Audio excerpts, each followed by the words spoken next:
All right, welcome in to PrizePicks on 5 here on the 5 Reasons YouTube channel with a new co-sponsor or partner here with our PrizePicks programming for the NBA. It's NBA Central. You can find them at the NBA Central on Twitter. They cover the entire league. Of course, we primarily cover the Miami Heat, but we're expanding, and so you're going to see a lot more general NBA coverage from us here on the 5 Reasons YouTube channel. Also, make sure you use the code 5, F-I-V-E. The code is the same.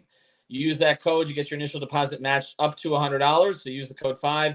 Again, this is free money. This is not a rollover or anything like that. And it's legal. This thing, PrizePicks, is legal in so many states, including the state of Florida right here. So make sure you use the code 5, F-I-V-E, get that initial deposit matched up to $100. And if you play MLB, NHL, MMA, it's all there, okay? Tennis, golf, everything is there. Esports, you can find all of it at PrizePicks. Use the code 5, F-I-V-E. And, of course, you can combine sports, combine athletes, play 2 to 6 players, play flex play, play power play. You get the hang of it pretty quickly. Make sure you use the code 5, F-I-V-E. All right, Heat Hawks. First playing game will be down here in Miami at 7:30. The Heat, 7 seed. The Hawks are an 8 seed. If the Heat can win this, they will advance to play Boston in the next round. Of course, if they lose, then they're going to have to play Friday against the winner of the Bulls-Raptors game for a right to play the Bucks, which doesn't seem like much of a reward. But I got David Eversole with me. You can follow him at David W. Eversole. He's a staple here on our coverage. We're going to go through some of these Heat Hawks props. We're going to go through our favorite props first. And then because neither of us picked Tyler Hero or Jimmy Butler, we're going to go through some of those as well. I don't think either of us picked Trae Young either, did we? So we'll talk about Trae Young too. Let's just start here. David, what is your prized pick on the Heat side? Well, I know he's been struggling the last few games, but I'm going to go back to Bam. He's been really good against the Hawks in 4 games. He's averaging 24 and 9. I think they're going to want to get him right against a favorable matchup with the Hawks. They're just not good defensively. So, from the point of attack down, they're just not a great defensive team. I think there's plenty for Bam to exploit down there. And he shoots well from the line traditionally, and a little bit better at home. So, I think he could pick up a few from the stripe as well. So, I'm going to take Bam over 29.5 points plus rebounds. Yeah, I like it. I think the only concern I would have is, and we've discussed this a little bit on our programming, Brady Hawks touched on this, is that they like to overplay the Bam role. We actually just had Norris Cole on with us at 5 on the floor. We're discussing this. And so sometimes they will try to get the ball out of his hands there on the roll. So he's going to have to be persistent. And they're going to have to find other ways to free him. But 29.5 does not seem like an outrageous number.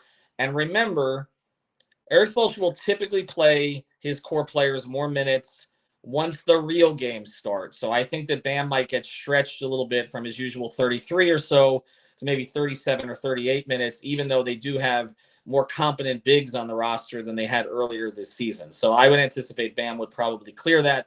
I'm actually looking at the Heat starting point guard, and I'm going to go with Gabe Vincent here. And my only concern was that Kyle Lowry has been playing better. He talked about that at practice, because he says he's not on one leg now. And so Eric Spoelstra may go to him for more minutes if Gabe Vincent struggles. Spoelstra said today that he feels like Lowry can play more minutes, and Lowry said he can play more minutes. But Gabe's number's really low here. It's 11.5 points and assists. They don't defend him very well because mostly it's Trae Young defending him. So I feel like Gabe can clear that. I don't think he's going to have a huge game. But I like the pick with Gabe Vincent. He's played in playoff games before. They had success with him as a starter last postseason. So I'm going to go over on Gabe Vincent at 11.5 points. On the Atlanta side, I'm looking at DeAndre Hunter. When we've seen the Heat play the Hawks before, Hunter has been the guy who they've kind of let eat a little bit. We were going to talk a little bit about Trae going forward here. The fact that he's shooting 32% against the Heat, 18% from 3 in the last 9 games against Miami. DeAndre Hunter is the guy who got off in the playoff series last year. The way that the Heat defense operates, there will be opportunities for DeAndre Hunter in the mid-range. Now, you see he's gone under this number. I'm playing him over the 20.5. This is points, rebounds, and assists, though. So you get a little bit of a buffer there. If he can get 13, 14 points, which is what I anticipate, I think he'll make up the rest of it with the rebounding at least. I'm going to go over on Hunter. When I looked at the rest of the Hawks plays, Capella was interesting to me. We're going to discuss Young. I decided to go with Hunter. What do you like here on the Hawks side?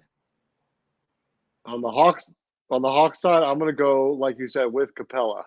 Mm-hmm. I think down low, he's only got 9.5 points is his total. I think He could get a couple easy putbacks. He's a good offensive rebounder. And actually, the points plus rebounds was pretty favorable. It was at 19.5. Mhm. But if you put the points square alone is 10.5. So points plus rebounds would be 20. So I like the value here at 9.5 points for Capella. I think he's pretty easily going to clear that tonight against the Heat. Yeah, I mean, Miami didn't have to face him in the playoff series last year, at least not until the end of it. That was a big advantage that they had. Capella has had some big games against Miami before. And look, Bam's not going to be guarding him all that much because we know that the Heat do a lot of switching. They'll have Bam out there harassing Trey. And so I'm with you on going over on Capella. I just felt a little stronger on Hunter. All right, let's get to the three other guys that I think everybody's paying attention to here. Let's start on the Heat side with Jimmy. And I will say this. I understand the respect for Jimmy Butler in the postseason, and particularly with the way Jimmy's played of late. But this number shocked me a little bit. Like 27.5 is a lot. I know his minutes are going to go up. I just didn't feel completely comfortable playing that. He's had those kind of games in the playoffs, but he's also had games where he's content setting up his teammates. And if his teammates are shooting the ball well, I don't know that Jimmy necessarily pushes it up into the high 20s. I wouldn't play it under, but I don't know that I would play it over. How did you feel about Jimmy's points number? Yeah, like you said, the points number is a little bit inflated in my opinion because he does so many other things to contribute to a win. That's why I kind of went back to the fantasy score because if Mm-hmm. he's having a good all around game, and we know Trey Young is a turnover machine, this could be like Jimmy could have like 22, 7, Mm-hmm. 5 with 3 steals. It's one of those kind of games I think for Jimmy where he could do a little bit of everything and not have to just push, to score 30 points like he's needed to in some other games. So if I was going to look at Jimmy anywhere, I maybe would look at the fantasy score or maybe points, rebounds, and assists. But I like the fantasy score, 48.5, if I was going to play Jimmy. And if you're watching this show for the first time, you realize David and I almost always play overs. You don't have to always play overs. You can play unders, but I just find it more fun to watch a guy trying to chase a number than sitting there the whole day watching a guy and hoping he doesn't hit a number. You worry. Right, you were right. It's just a different experience. Although last day of the regular season was different in that you knew that a lot of the core players weren't going to get up to the numbers, even the PrizePicks had posted right before the games. Let's look at two other guys here. Tyler Hero, who has a lot to prove after the way that he performed in the playoffs last year. I was looking for a 3-pointers made prop for him because I probably would have gone over. It's not there. Of all of the props there, is there one that you would play over? Maybe the fantasy score, 32.5 is pretty low. Mm-hmm. It's the kind of game where if he could go off, he could have a good point total, but 20.5 points.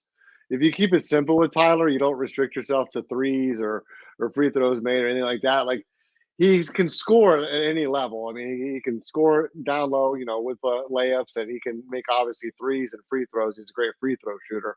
He's got plenty of ways to give you 20.5 points. I just think some of his other stats, like rebounds and assists, are a little too inconsistent. If you expect one thing from Hero, it's usually going to be scoring. So I would say I would lean towards the 20.5 points just slightly on Hero if I was going to play one.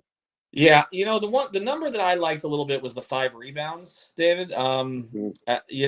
Because even when he has struggled in the playoffs, he's rebounded. 8.5 rebounds and assists is also somewhat attractive. There, he's going to get the minutes. He doesn't get in foul trouble. Spoelstra's going to play him 30 plus. This is not a winner go home situation. I know they want to win the game, but it's not a one game play-in. If they lose, they got another game on Friday. So even if Tyler's struggling, I don't think Spoelstra's going to yank him out. I wouldn't necessarily play. I don't know. The points makes me a little bit nervous here. 20.5, considering the way that he struggled to shoot the ball in the postseason last year. His numbers at home this year are pretty good in terms of shooting percentage. But I'm gonna go with if I went with anything, I would play the rebound number. I'd play it over 5. I don't have strong conviction on it, but that's the one that I would play. All right, for the last one here, Trey Young, and this one's a little bit controversial because he's been awful against Miami. Like he had a couple of years ago, he put up 50 against them. He had some big games. They've had a formula against him. They have Gabe Vincent starting now, who's a guy who Trey respects. I mean, last year when they didn't, Gabe wasn't one of the players kind of promoted For the Heat, after the Hawks lost to them, Trey actually went on Twitter and said, "Where's Gabe?" Like, he has tremendous respect for Gabe as a defender. He's going to be guarding him a lot. Jimmy obviously is going to be guarding him. Bam's going to be guarding him. 24.5 points. I don't want to play it under because I think he's going to have the volume that even if he doesn't shoot the ball well, he will probably push over it. But also because he has shot so poorly and he's had some awful, awful games in the low teens against Miami. I really can't play it either way. Yeah, maybe the assist number, if he's got some Mm-hmm. guys hitting shots. I mean, that's one thing that he's just, he puts his ceiling on assists is just astronomical, kind of Mm-hmm. similar to his turnover ceiling. I mean, just look at these numbers in the last Yeah. 3 games. I mean, it's absurd the amount of assists he's putting up. So that's one number. And if Miami's maybe not quite as sharp on the perimeter defensively and they're getting some easier looks, if I was going to play anything on Trey Young, I would maybe go with something tied to the assists, rebounds plus assists, or just straight up assists at 9. What do you think of the 4.5 turnovers, though? See, that's the number I was looking at. The ball is in his hands so much. The only thing to take into consideration here, and I was asking a lot of Heat players about this today, is that they did have a coaching change this season. Now, Miami has seen the Hawks, I think, twice since it switched from McMillan to Snyder. But Snyder doesn't have the history of the playoff series with the Heat last year. I wonder how he's going to approach it. Is the ball going to be in Trey's hands less because you know that the Heat are going to load up against Trey? Or is Spoelstra going to react in a different way now and maybe try to make Trey beat him instead of allowing guys like Bogdanovich and Collins and some of the others to get off a little bit? Murray had a huge game against Miami this year when the Heat were overplaying Trey. So I don't know exactly which direction they're going to go. Turnovers and assists to me would be the two I would look at. I just don't know that I'll touch the point number because I do think he's going to get volume. I just don't know that he's going to get efficiency. And so I don't know if he's going to go over the 24.5. There's no 3-pointers made number here, is there? Which surprised me a little bit. Yeah, I think the only one in this game is Gabe. Oh, no, and Jimmy. Oh, that's interesting. I might take that over. Yeah, I might actually take that over. I might too. He likes to take the three-pointers in the postseason. I might play that over. I don't know. Even though I took Gabe over overall, I don't know. I was expecting a 10-point game, something along those lines. I guess he could make a couple of threes in the mix there. He's not going to get a lot of free throws. But I would just say of all of them, I would take Trey's assists. I do think he'll get over the 9 assists. I'd be more inclined to take that than the points. The ball's going to be in his hands, but the Heat are going to trap him out of it. But that could lead to some easy baskets. And like I said, last year in the postseason, Capella was not available for most of it, or at least was not healthy for most of it. Capella will get some easy baskets from Trey on the roll. So you got 2 or 3 assists there. You got some guys making shots, some easy ones. I think Trey pushes into double-digit assists, so I would play that. But I still like the Hunter pick better. I just think he is the guy that the Heat have kind of decided, get what you get. That's it. We're not going to let Trey be efficient. I think they're going to have a better plan against Murray. Collins really hasn't hurt them recently. I think Hunter is going to be the guy that they're like, all right, what he gets, he gets. And I think his overall number will go over the 20.5 points and rebounds. All right, check out our coverage at 5 Reasons Sports. Obviously going to have 5 on the Floor, which is our Heat podcast, going to be on after the game on Tuesday night. Also, we will do PrizePicks for the other play-in games. We're going to do that coming up here on Tuesday, getting you ready for the West game. I don't know what we do now with the Wolves now that there's no Gobert. And also or McDaniels. Yeah, or McDaniels. I'm just saying, just play LeBron over because I've been doing very well with that over the past couple of weeks. For David, for me. I got a bonus pick. Hold on. Go ahead. Bonus pick. NHL tonight, we got a big game with the Panthers, too. Panthers and Maple Leafs. The Panthers trying to get into the playoffs. Gustav Forsling over 2.5 shots on goal. So put that with one of your Heat entries. You just totally confused the entire NBA audience, but that's okay. Is Kachuk on there? That's all I care about because yes, Kachuk's on there. I want to throw in a bonus NHL pick for value. You know you're getting a goal on there. All right, good luck, everybody. Use that code 5, FIVE.